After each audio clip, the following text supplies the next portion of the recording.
Hey everybody, and welcome back to the channel. Thanks for joining me again. I'm Jason. I'm the Rhett Dad. Today I want to talk a little bit about our journey with insurance companies that we've had. And I'm going to preface it by saying I absolutely hate insurance companies. I hate insurance companies. I hate insurance companies. If it wasn't for having to have them, I wouldn't have one, kind of thing. But there are lots of different things that have been frustrating through this. We've been through several different insurance companies as we've gone through. So we've had two different insurance companies at the hospital that I work for, plus I had an insurance company before that was the State Employees Health Plan for North Carolina at the time when I was working as a college instructor.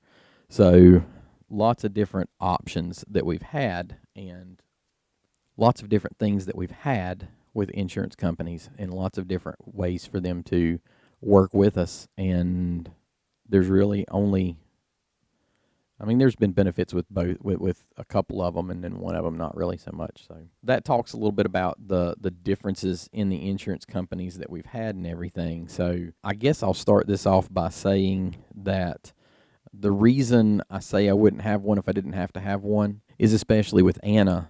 I don't think there's too many people in the country that would be able to afford caring for a special needs child, especially one that has the needs that some of these Rhett kids have, without having some type of insurance. Especially having two insurances really helps with her, and she's the only one of us out of our family of 5 that does have two insurances. Her secondary is her Medicaid, of course. So it's very expensive whenever you start dealing with things, and you'll see that as we go through some of the equipment and some of the things that we deal with. So the frustration started whenever we needed to get her Medicaid. It took us a little bit to kind of jump through all the hoops and everything to get that started. Once we finally did get Medicaid, everything was kind of on a roll. Of course, primary insurance companies, I was with the state at that time, they didn't want to cover a whole lot. They had problems with covering a lot of the different things that we needed. So we had issues with that. And so we were finally able to get her Medicaid set up, and everything was kind of going along. We were getting denials from the primary, of course, and the Medicaid would just pick stuff up, which was fine. I would like for our primary to have picked stuff up a little better. Because after all, a lot of it was all of it was medically necessary for her. There was justifications for all of it to be medically necessary. Feeding pump supplies, feeding pumps, all of her different equipment, which we'll go through in a little bit. So all of it was medically necessary. It was deemed medically necessary. It was found to be medically necessary by the physical therapist, occupational therapist, speech therapist, physician, all these different people. It's just the insurance looks at it and says, we don't want to pay for that. And the thing I've come to learn about insurance companies, and this is one of the reasons I hate them, is they get paid to say no. And the reason I say they get paid to say no is because the more they say no, the more money that they've already taken from you that they can keep in their pockets. So that's where things kind of started with frustrations.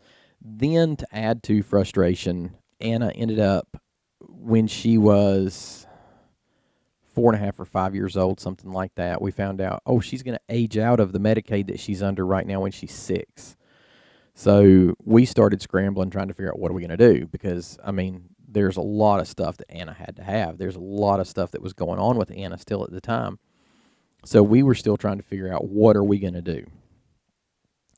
And whenever we were looking at this and dealing with this, my wife started working with different agencies, shall we say, to figure out what we could do to get her coverage continued. And she was bounced between the Social Security Administration, the Disability Office, and there was one other one, I don't remember what it was. She's bounced between, one of those three always. They would say, well, you need to go here for this. And then the other one would say, well, you need to go here for this. And then they would say, you need to go back over here for this. So she was just getting bounced around. And this went on for a very, very long time until Anna was just about to age out of her Medicaid. And finally, we had been doing research. We knew that there was options out there. We knew that there were other types of Medicaid. We knew that there were we knew that there was stuff that was non-income based, and that was why they were telling us that we didn't qualify, was because of income, and neither of us earned, that great of a deal of money kind of thing, but we made too much money for Medicaid to pick up.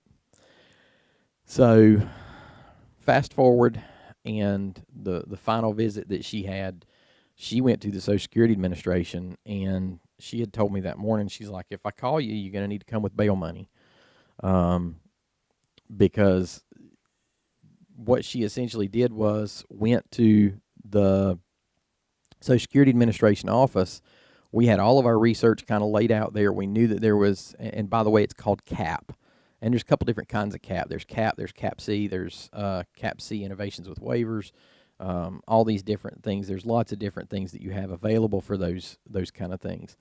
But we knew that there was a non-income based because we had talked to a lot of people on RET support forums. We had talked to a lot of people on Facebook groups for special needs kids, things like that. There was a lot of things that we had done looking into this. Our physician had even told us, I know there's another version. I know there's a part that's a non-income based. I just don't know what it is. So we had done our research. We had figured it out. We'd found out what it was. And in dealing with all of that, my wife went in, sat down. They said, well, you make too much money. Sorry, you can't have any of the Medicaid. And she's like, no, you don't understand. There's a non-income based. They said, no, all Medicaid is income based. You don't have anything that's not income based. So everything with Medicaid is income based. She said, no, it's not. I know it's not. I've done my research. Here's what it's called. Now, I need to know who I need to talk to in order to get this. No. Everything's income based. You don't have anything. So she essentially sat there, and they were trying to say, have a nice day. I'm sorry, there's nothing we can do for you. And she said, I'm not leaving your office until you get me somebody that can help me with this, because I'm tired of being bounced from point A to point B to point C, and I'm not going to deal with this anymore. I know that there's a version that's a non-income based. Here's what it is. I know of it. I know that it's there, and you need to tell me who I can talk to in order to be able to get this. And the guy got up, walked out of his office, and she said she was looking for him to come back with security at that point. But he didn't. He came back with a supervisor, and the supervisor came in, told her the same spiel, no, all Medicaid is income-based. There's nothing that we can do, yada, yada, yada. And she said, no, I know you're wrong. Here's what it is. I know that it's there. I know that there's a way to get it, and I just need to know who I need to talk to, and I'm not leaving this office until I find out who. And I'm not leaving this office until we get something squared away. So he kind of sat there and looked at everything that we had, and he's like, well, okay, yeah, I know okay, I know about this part, but I don't know.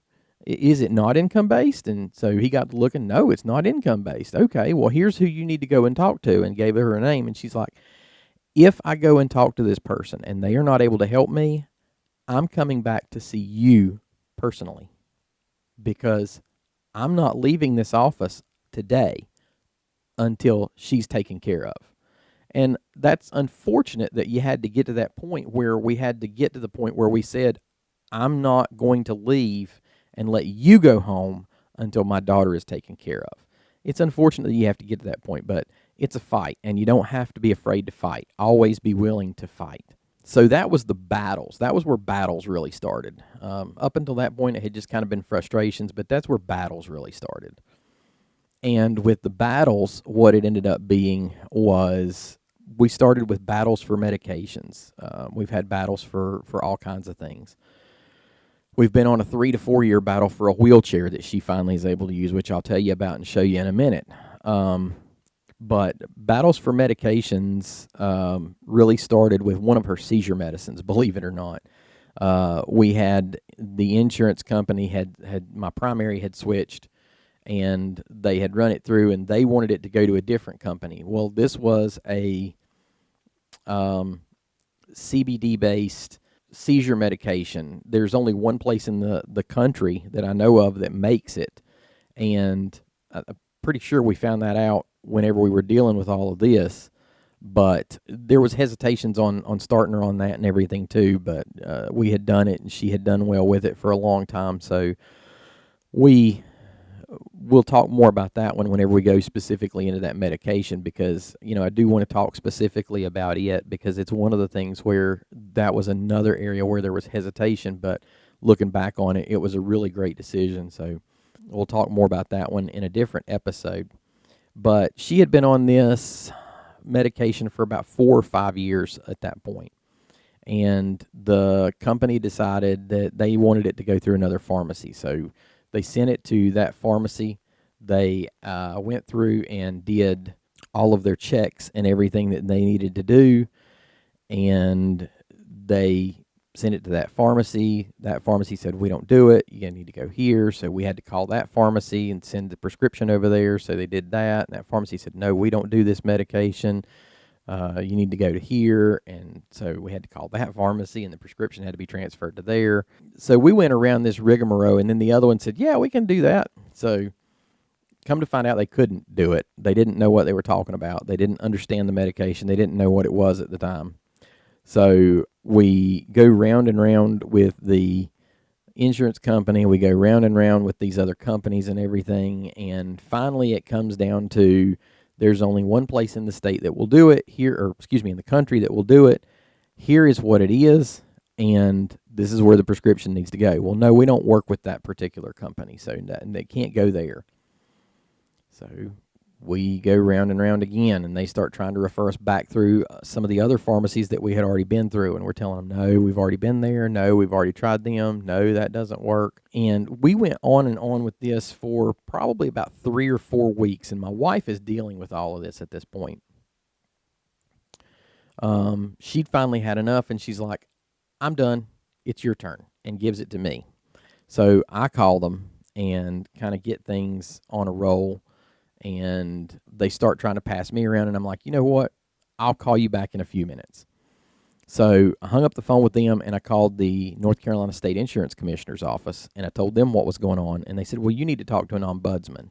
That is a term I want you guys to learn, ombudsman, because they are a phenomenal team to work with. If it is justified, if it is something that needs to be paid for, they're going to help you to be able to get it paid for. So an ombudsman is a great asset. We dealt with the ombudsman for about a day and a half, something like that. There was 2 phone calls. Now, keep in mind, we've been on the phone almost daily with pharmacies and insurance and everything else for 3 weeks. And this ombudsman gets a conference call together. The first call was kind of getting information and everything from us. The second call was getting everybody on a conference call and getting everybody together. So the insurance company, the pharmacy, and with the doctor's office. We ended up having the doctor's office on there, and then us. So there's 4 total. We ended up getting all this and looking at it, and she said, you've done everything you need to do. This prescription's been sent where it needs to be sent. I don't understand what the holdup is here. Hang on and let me check on something. So she puts us all on hold. Me and the doctor's office are kind of talking back and forth a little bit. She comes back on, and she's like, there's only one place in the country that makes this medication, and it's this company. We said, yeah, we know. That's what we've been trying to tell everybody for 3 weeks now. She said, well, then they don't have a choice in paying for this. So she does her little magic and puts some stuff in, and she said, all right, it's covered. And gave the insurance person from Medicaid and from the primary insurance at the time the code that she had put in and everything. And she's like, you don't have a choice but to pay for this. This is a required medication. It is something that this child has been on for 5 years, and it is something that is working very well for her. Sorry, this is the only place that makes it. It's doing what it needs to do. The doctor wants it continued. You have to pay for it. So we got our prescription filled, and we haven't had too much trouble since. We always hold our breath every year when it comes time for the renewal, because we went through 2 or 3 years of every time something happens. Every time there's a renewal, something happens. So the ombudsman was great. Now, we've had battles for equipment as well. Anna has used standers, activity chairs, shower chairs, wheelchairs, her eye gaze device that she uses to communicate. And the eye gaze device was really the first one that we had argument going through with insurance companies and stuff. So that one was our first real battle kind of thing. As far as that goes, as far as equipment goes. The others weren't as bad. They became more on the frustration side of things until we got to the wheelchair. And we've been working for about 3 or 4 years to get her a wheelchair that she can drive. And the only thing that she can use to drive is her eyes. And there's a new technology that is out that has been proven to work, that is designed for her to be able to look at a tablet screen in front of her, and it drives the wheelchair for her. It's got, it's customizable. There's lots of different things you can do. You can do forward, back, side, side, corner, corner, corner, corner, all that kind of stuff. Or you can just limit it down, which is what we've done with Anna right now, is forward and side to side. We don't want her going backwards because you can't see where she's going right now with it if she's going backwards. So we don't want her doing any of that yet. And we don't want the chance of her accidentally hitting that button and backing over one of our animals or into something expensive or something like that, or even worse, if she's outside backing it into the pool. So that wheelchair was a process. She had gone through 2 trials, and both trials she had proved she could use it. Now, one of the things you have to understand, and I'll make this kind of quick, one of the things you have to understand about these devices whenever they're like this, these eye gaze devices and things, is these kids have to learn cause and effect with that. So they have to learn when they look at a button, they have to wait for it to say it, and then when it says it, then they get what they want. With Anna, we had to do a couple of different things because she was just looking all over the page. She was amazed and in awe with everything that she had available to her then at that point. And we couldn't, she was going from A to B to B to A to B to A to C to A to D, and it was just all over the place. So we had to increase the dwell time, which is the amount of time she has to look at a specific button before it actually says it. Since then, we've been able to minimize it. She's on the least amount of dwell time that the device has at this point. But they have to learn cause and effect with that. So when dealing with Anna with this, one of the things that we did was we increased the dwell time. The other thing was we limited down her choices because it was just so overwhelming. And what we ended up finding was she would glance at another button and lose her track on that one that she was on for a minute. So we limited down her choices. There's massive amounts you can put on these things. I think there's a grid big enough that you could put 48 choices on the screen if you wanted to. And it's about the size of, 13, 14 probably inch screen. So about the size of a standard small computer screen for your standard laptop kind of thing or something. So we limited hers down to a 3x3 grid. So she's got 9 choices. Actually she's got 8 and one is a page down. So, because you have to have one that's for the page down if there's multiple pages. In dealing with that and in going through, Anna did great once we kind of got things limited down and started figuring out what worked for her. So we were able to take that, use that, go from there, and be able to get her used to using it. We started with a laser pointer, things like that.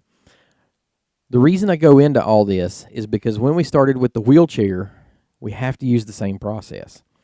Now, we don't have to do the dwell time because the dwell time is her holding it to move kind of thing. So she gets on that button and she gets that effect. So she gets it and she's meaning to go forward or she's meaning to go side to side. And it's meant to be a fairly quick transition. So it does take a second for it to process. So whenever we started with this, we were using different cues. We were using laser pointers just like we had done with the Toby and everything else. And we were taking videos showing that she could use it and everything. And Anna was just happy as a clam. She was phenomenal with this little thing. She loved it. So what we ended up seeing was Anna ended up having this newfound freedom that was amazing to us and to her to see her kind of starting to go and to use and everything. So, like I said, we had videos of everything, and we had lots of different evidence showing that she could use it, and this was something that we ended up being able to use in all of our cases and everything with her whenever we were fighting with the insurance company. We had evidence from the videos. We had evidence from the physical therapist notes. We had evidence from the videos. We had evidence. We had a lot of evidence. We had wheelchair reps. We had physical therapists. We had our videos. We had everything. We had a lot of stuff showing that she could use it. You have to be effective with your training with these kids so that they understand that cause and effect, and so that they understand exactly what's going on. So in dealing with that, they didn't like that. They didn't like that we were using laser pointers. So she did a second trial. Second trial, we didn't use the laser pointers. We used toys out in front of her to entice her to come to the toys. They didn't like that. So they were refusing to pay. They were saying that she wasn't cognitively able to utilize this device, that she wasn't cognitively able to do this, even though we had video proving that she was, even though we had all this evidence saying that she was and that she was improving using it. Again, insurance companies are paid to say no. And so this was the Medicaid reps at this point. And with going through and doing this, it ended up going, we had done arbitration through other processes, through other things that we had to do. And arbitration, in our opinion, was a waste of time. Arbitration is, you get on the phone, the insurance company gets on the phone, and there's somebody else that's a third party there. And usually the person that's on the phone can't make a change in the decision. They can only justify to you why the decision was made. They can't change the decision. So arbitration was a waste of time. And we had gone through arbitration, and we decided whenever it came time for the wheelchair fight, we were going to skip arbitration, because that is your right. You have the right to refuse arbitration or to skip arbitration and to move straight on to a court battle. So that's what we did. We skipped arbitration, went right on to the court battle. So whenever we got on the phone call, because at that time everything was still being done over the phone, we got on the phone call with the court. The judge said, "I want you to try the arbitration. I'm going to let my my person here in the court be the arbiter of things, and there's people here on the insurance side, and there's people here for you. So I want you to try the arbitration process, and I'm going to step out so that I'm not influenced by anything." Okay, fine, whatever. So we started, she left, and they started talking to us and everything. And it ended up being just exactly what we thought it was going to be. They started down the same rabbit path that they had been before. Well, Anna's not cognitively able to be able to use this. Yes, she is. Here's the videos that prove it. Well, but you're using cues for her. Here's videos of us not using cues. Here's videos of us using things to entice her to come to us, and she's still doing it. Well, you're still using cues. Well, you can't. You're not going to from point A to point B without some reason to go from point A to point B. So it's no different than you or I. You don't get up and go to the sink to get a cup of water without knowing you're going to get a cup of water. It's ridiculous. So went through all these fights. Then it progressed to, well, this device is a medical convenience for her. It's not a medical necessity. Independence is not a medical necessity. Well, why in the world does anybody else get approved for this then? Because you approve it for people with ALS. You approve it for people with lots of other diseases. You approve it for people that have spinal cord injuries and things, that are quadriplegic. How do they get approved for the items that they're able to drive a wheelchair with? Well, this is a different case. This is a different type. Well, okay, granted, but you still haven't answered my question.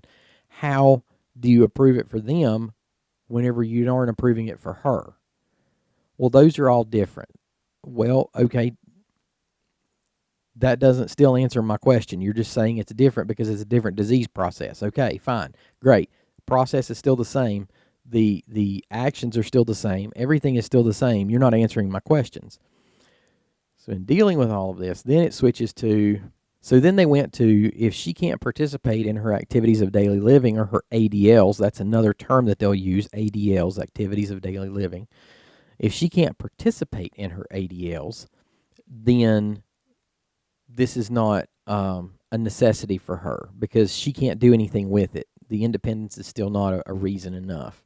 So that meant if she can't brush her teeth when she goes to the bathroom to brush her teeth, or if she can't hold the toothbrush and participate in that, then it wasn't necessary. That meant if she couldn't transfer herself or assist in transferring from her wheelchair to the potty, then that was not her. She wasn't able to participate. So I'm like, well, none of these other disease processes that you're approving this for can do this either. Somebody that's got a spinal cord injury that's quadriplegic, they can't do that either. They can't transfer themselves to a shower or to a commode or anything else.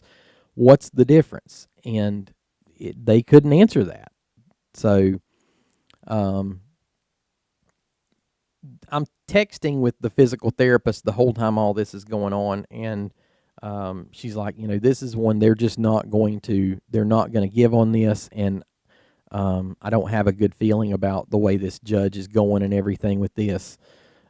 So we withdrew, and that's the smart thing to do if you see that you're not going to be able to get it, because then they have that denial from a higher power that says no and says that it's not an option for this person. So it's better to just withdraw, back up, and try again with some different options. So that's what we did. And then we went through looking at everything again and ended up seeing, well, wait a minute, my insurance had changed at the hospital that I was working for at the moment. Let's run it through everything again. Let's just try one more time running it through. So we did. And we were just kind of in a holding pattern, just waiting at that time. Lo and behold, about 3 or 4 weeks later, we end up getting a letter in the mail from my primary insurance, who doesn't cover things very well either, normally. But we ended up getting a letter in the mail from them saying that they're paying for the wheelchair all but 2 parts. And the 2 parts were about $1,500 worth. So that was tremendous for us. That was a huge wind in our sails at that point. We were ecstatic about that, texted the physical therapist and told her right then, kind of thing, you ain't gonna believe this. The insurance company the primary is picking up all of it but 2 parts. And so she's like, well, let's run it back through Medicaid and see if they'll just pick up the 2 parts. So we ran it through Medicaid. Nope, not gonna touch it. They wouldn't even touch those 2 parts. So whatever. Don't have $1,500 just laying around to spare, but we made it work. We made it get what we needed, and dealt with it. So, actually, I think it might have been a little more than that. It might have been $3,000. I don't remember. But the big takeaway out of that is, let their denials, let their saying no be a fire that pushes you. It's very easy to get overwhelmed. It's very easy to get discouraged whenever you're hearing no, no, no, no. But you have to let that be a fire that is going to create a boil that, rather than being released in an explosion, is released in small bits to drive you in order to make the forward momentum that you need. So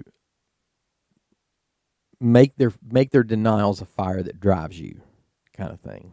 I'm going to give you a few of my opinions, and then I'm going to wrap up this episode. I've already told you that I hate insurance companies.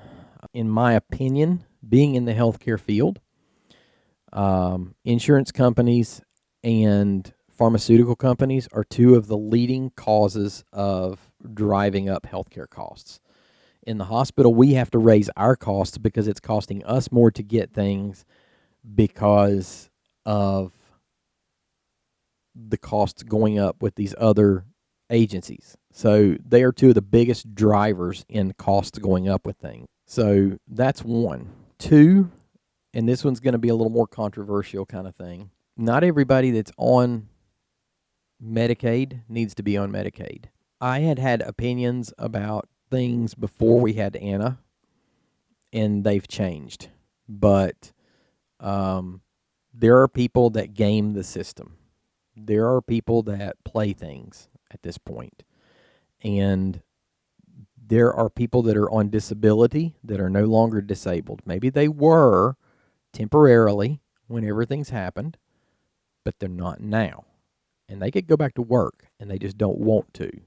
And I've seen this with my own eyes. I have seen people that are supposedly disabled, and they're out working on their yard, and I mean in a way that cutting down trees, in a way that um, building additions onto their house, building a building behind their house, lifting and moving very heavy objects that they should not be able to move based off of the disability that they are claimed.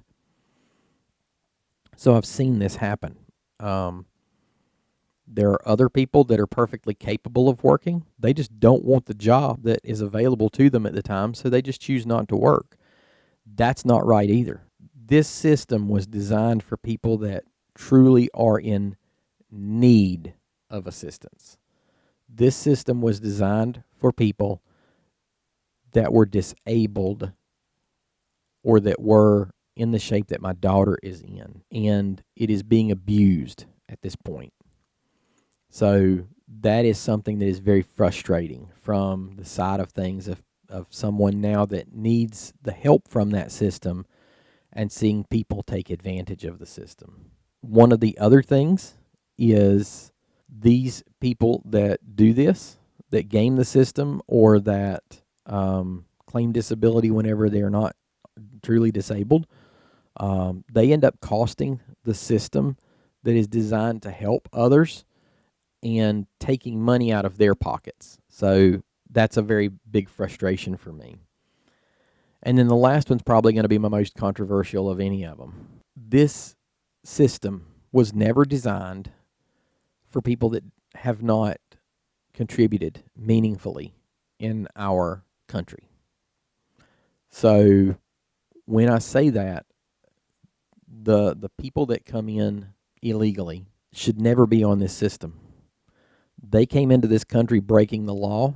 They've never contributed, and they're not going to be able to contribute for quite some time because they can't get work permits. And that's not a bad thing. If that was the case, then everybody would just come here and do whatever. And that can't be the way things are anymore. We do not have, yes, we are a country of immigrants, but we are a country of legal immigrants. So that's where my stance has changed and has come to on that. So take it with it what you will. If that bothers you, I'm sorry. That's the great thing about the country is we get to have a difference of opinion on that. So, and then the last thing I'm going to touch on is ways that you can help. So if you have someone who is special needs, or if you have someone who has Rett syndrome, look around at the equipment you have. And if they're not using it anymore, donate it. If they've outgrown it, donate it. There's lots of things that can be done with that. You can donate it to a charity, something like a hospice house, thrift store, or Salvation Army thrift store, something like that. You can donate it to other needy families. We donate ours a lot of times to the physical therapy office that we go to because they can then give that back to other families or loan it to other families that are having difficulties getting approval because we've been through that process and we know what it is to go through that. So in looking at that and doing that, that's one of the things that you can do to help. There's a really cool story attached to that, and I want to tell you a little bit about that story. We went, and I'll try to make this quick. I know I've run long here. We went to a Rett syndrome conference in 2022, and it was our first time going. It was the first time we were able to go. It's the only one we've been able to go to so far. In doing that, we went in. We knew nobody. We knew nothing about anything at that point. We went in and sat down at a table kind of toward the front. I'm kind of a front of the class kind of person. I want to be up where I can see. I want to be up where I can hear things. I want to be up where I can be seen if I need a question answered or something and I raise my hand. So we went in and we were dealing with that, and we sat down beside of a lady that we didn't know, and she was absolutely phenomenal.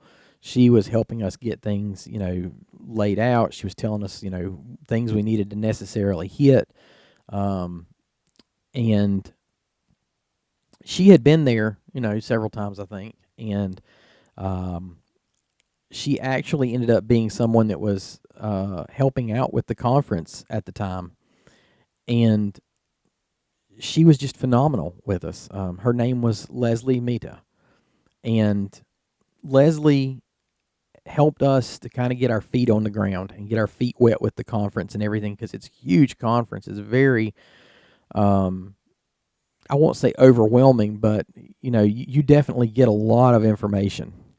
So Leslie helped us a lot, and Leslie had a daughter named Brooke. Brooke had recently passed away, um, and we started telling her about the frustration we were having with trying to find just something to hold Anna's speech device beside the chair with a swing arm that would come around in front of us to let her be able to have that in front of her and have it available to her at all times. She's like, well, I've got one of those that we had with Brooke, so I'll just give it to you. We offered to pay her for it. No, no, no. We'll just give it to you. I said, okay. She said, have you got, we've got a Toby too, which was the device that their daughter had used. I'm not advocating for any specific device, but in dealing with that and in looking at that, I said, well, we've got one, and ours was actually fairly new. We had just gotten an upgrade recently. I said, ours is actually good, but I might know somebody else that might need one. So I texted our physical therapist that we go to. Her and her husband own the office, and was talking with her. And I said, I'm sitting here with a lady who has one of the speech devices, and her daughter has recently passed away. She's looking to see if she can donate it somewhere. Do you guys have anybody that needs one? And it wasn't a minute. She texted me back and she's like, absolutely. We have somebody that's going through a fight just like you did with insurance, trying to get one approved. And we would love to be able to facilitate them getting a trial device on a more permanent basis so that they can use it until they get theirs approved.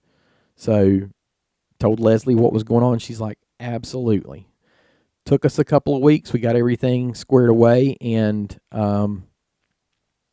we got everything arranged to go pick things up. My son was fixing to get his license and needed some drive time, so he and I took off across the state line to get it. And Leslie, I have found out recently, is running for the 1st congressional seat in Virginia. So I'll just throw that out there. Leslie is a phenomenal individual. She's very helpful. She's very sweet, very nice, and I always tell everybody, do your own political research and everything. I don't know how you vote. I don't care how you vote. That's not my business. But I'm just telling you what kind of a person Leslie is. And Leslie is a great person to be able to help others. And that's really that's a passion of hers, I think, because they've seen through Brooke what a fight it can be, and that's somewhere where we need some help. So that's why I call it Brooke's blessing, is because Brooke was able to touch another life even after hers had ended. Brooke was able to touch another person's life, and her legacy lives on now because that piece of equipment is able to be utilized to help others that are in similar situations. So, I thank Leslie greatly. I thank her family greatly. I got to meet a couple of them while I was there. So that was a very touching thing for me. So with that, I'm gonna end this. I've gone a lot longer than what I really anticipated or planned on. I think I'm gonna have to start planning my times for a little longer and how I'm doing things. So Thank you guys for joining me. Thank you guys for viewing my channel. Like and just share this out if you will. I greatly appreciate everything. Thank you very much, and I'll see you in the next episode.